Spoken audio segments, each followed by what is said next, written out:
whatever. He's still here anyway. I think my chat just locked, so no more chat shouts from me. All right, so ProWrestlingScoops.com/chat to get into the live chat room. And then to call us up, guys, in hour number 2, 724-444-7444.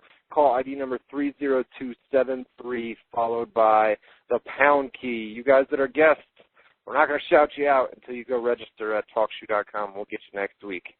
So, except for guest 27. I don't even know if there is a guest 27. I just said some numbers after the word guest there. So. And guest 88, guest 205, 244, 265, whatever. Go get your go register your names at TalkShoe.com right now. I could break your stupid chat right now. I swear to God, I could kill it. I know. Well, there's a lot of people in there tonight, man. If you look, there's probably close to 100 people in the live chat room. Then there's a lot more on just the live stream that we put on the main website. So big we got the show archive tonight. Yeah. I guess Matt Boone equals ratings because we haven't had this much traffic. Last week was big too. Remember, I was reading you the stats. Last week was pretty damn big. Yeah, last week and this week. See, Matt Boone comes back and.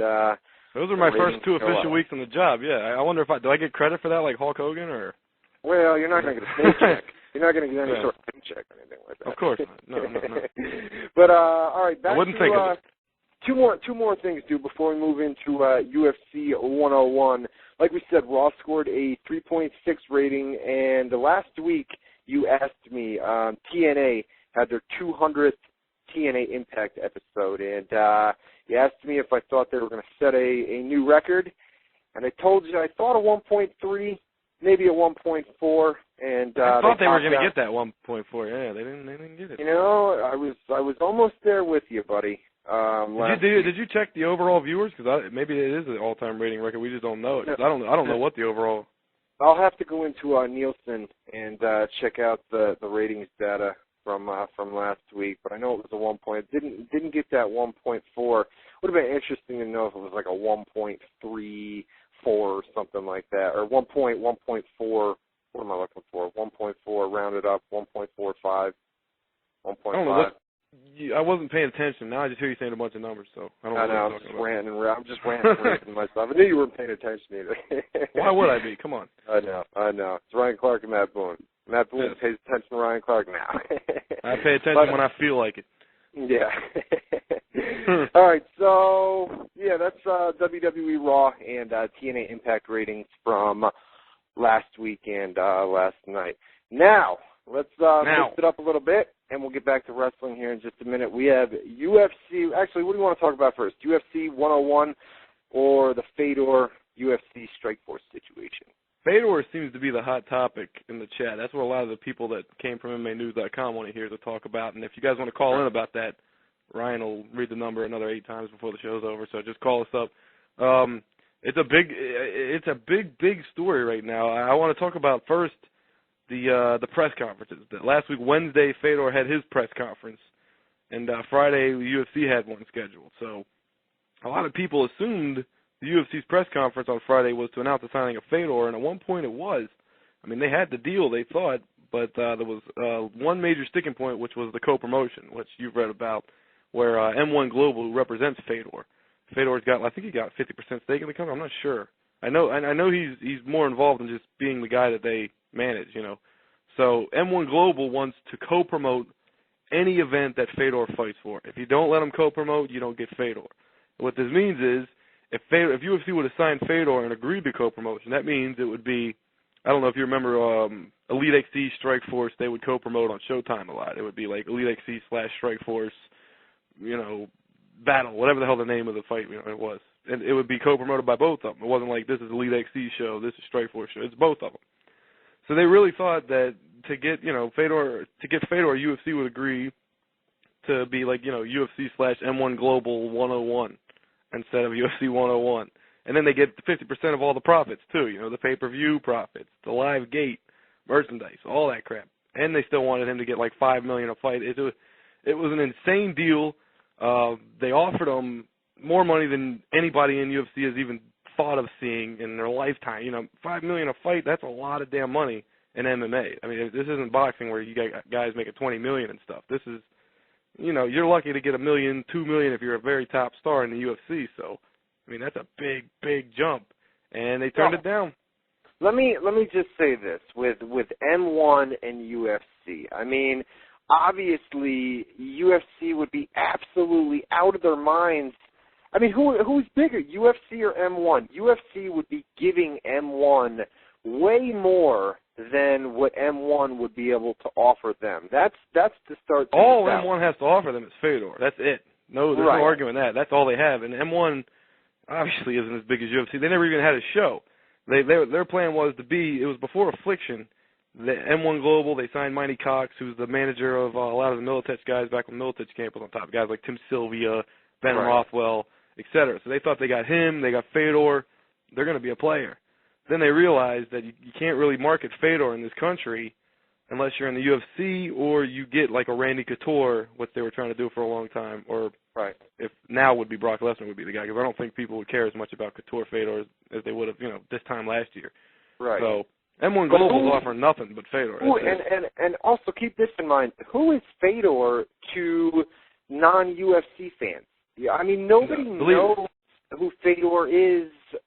If you watch UFC, I know that all the smart people, the MMA marks, the UFC marks, they all know who Fedor is. But a lot of people have no idea who this guy is. You know what I mean? Say UFC was like WWE and they had a weekly show called UFC Raw. And on UFC Raw, if they had returns, it would be done like WWE does, where they come out with the music and that's a big surprise return. Now let's say, okay, this week on UFC Raw, Fedor and Tito Ortiz are backstage. Nobody knows it. They think neither of these guys are ever going to be in UFC again, right? If they even know who Fedor is. They introduce the guys. Tito has his entrance. Fedor has his entrance. Who do you think is getting a bigger pop? Who do you think is going to get more of a reaction? Tito Ortiz. Oh, Tito. People in America do not know. That's the secret. They don't know who the hell Fedor is. The only people that know about Fedor is the media who picks up on it, and they pick up on it because of the UFC doing the things they're doing. They're so desperate to get this guy that they can't have a press conference without a million questions, because Dana White goes on rants saying Fedor sucks even though everybody says he's the best. Nobody would know everybody says he's the best if he didn't say it and repeat it to the damn press. You know what I'm saying? So the only reason anybody in this country knows Fedor is because Dana White is a mark for him. He wants him, and he can't have him, and I think he wants him more because he can't have him. And here's another interesting bit, is they offered Fedor on his ring shorts that he could promote M1 on the ring shorts, but they weren't going to co-promote the entire pay-per-view between you, which is stupid, which is absolute. I mean, it's ridiculous to even think that UFC would take that offer even into consideration. You know what I mean? It's absolutely ridiculous, and I think a lot of it has to do with Fedor's management team as well. And a lot of people are speculating. If Fedor wanted to fight the top fighters, the biggest stars in MMA right now, most of them are in UFC. If you want to fight the top talent, the guy's not getting younger. You know what I mean? Come in and fight the top. They've offered him a huge deal, like you just said a couple minutes ago, $5 million a fight, this and that, da-da-da-da.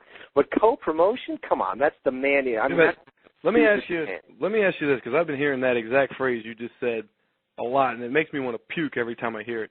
If he really wants to fight the top competition, who in the UFC after Brock Lesnar is the top heavyweight, would you say? Well, maybe Shane Carwin or Cain Velasquez are going to be up and comers. Velasquez, they're definitely the top. They're definitely the top two prospects. But rankings, are they ahead of Nogueira, Couture? No. Fedor's already beaten Nogueira 3 times. After he beats Brock Lesnar, which he will do, there is no big names or best fighters. The best heavyweights in the world are scattered all over the place. Who does he have in Strikeforce? Brett Rogers and you got Brett Rogers. Fabricio Verdum, which was a pride guy and a UFC guy that UFC got rid of because he lost. You got Alistair Overeem, who's a blown up light heavyweight.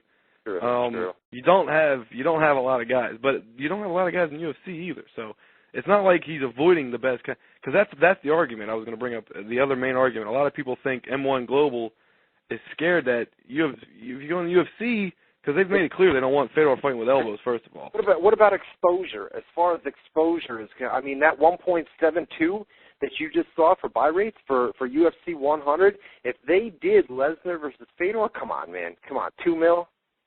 Come on. See, now they were doing such special rules for Fedor. They should have had like a one-fight contract, which Dana White claims he never will do. Although he did it for Mirko Cro Cop once, and he almost get. What happens if Fedor comes in and beats Lesnar, and then he's your world champion? I'm saying if you're M1 Global, M1 Global, get a one-fight deal. Forget the co-promotion, because Dana White is so desperate. I think he might do a damn one-fight deal, although he can't be that stupid. But he could be. He could be desperate enough for that one fight that he could do it. And if Fedor comes in and beats Brock, then they say, all right, you either co-promote with us or your world champion's walking, and Fedor's going. Right, but the Dana doesn't. So then they get the exposure for Fedor to the 1.7 million people you're talking about, and then boom, he goes and tries to make money else. Right, but then he takes the UFC world title with him if he defeats Lesnar, and I mean, then Dana's screwed. Then this guy's got our title, and now we kind of have to co-promote. So it's not. No, that's the whole point. That's the whole point. No. It would never happen. I'm saying if you're M1, that's what they should have did to make a deal definitely happen. But of course, nobody's going to go for that. It's not like a walkover. It's not like, hey, Lesnar's going to come in and destroy Fedor. It's actually probably the opposite way around. You know what I mean? So there's not really a way that they could do a one-fight deal. The question that I got asked a lot in emails is, Fedor is going to be the headliner in the new EA Sports game, and a lot of people say, oh, UFC fighter or anybody that appears in the EA Sports game is banned from the UFC. Come on, guys. That's like if Vince McMahon said anybody who goes to TNA is never going to be in WWE again. If it's a big name guy like Goldberg or somebody, they're going to be back the second they want to be back. And you would not believe how many emails I got over that about the EA Sports thing. And I said, guys, if they are going to offer Fedor this much already, as far as money is concerned, do you honestly think an EA Sports game is going to put a kink in those negotiations? Sure, maybe somebody else, but not Fedor, guys. Fedor is well above that, well past that, where he doesn't have to worry about being, banned from UFC for appearing in that. I mean, they want Fedor. They're trying to do everything possible to get him, and it's just not working out. You know what I mean? So he did not sign with UFC. He ended up signing with Strikeforce, which came out, was it yesterday? Sure, yes. They sent out a press release yesterday. Yeah, it was official yesterday. So he's gonna debut in the fall with Strikeforce on a Showtime card, I believe. And then the hope is that he draws big when they do a CBS show, because CBS picked up Strikeforce when Elite XC bailed, remember? So. Oh, that's right, because Strikeforce is going to be on. When is that deal? When does that start? That is either at the very, very end of the year or in the beginning of the next year. I don't remember which. But yeah, they definitely got the CBS thing. So Fedor will be on CBS, although they should be doing pay-per-views. They got to get him over. It's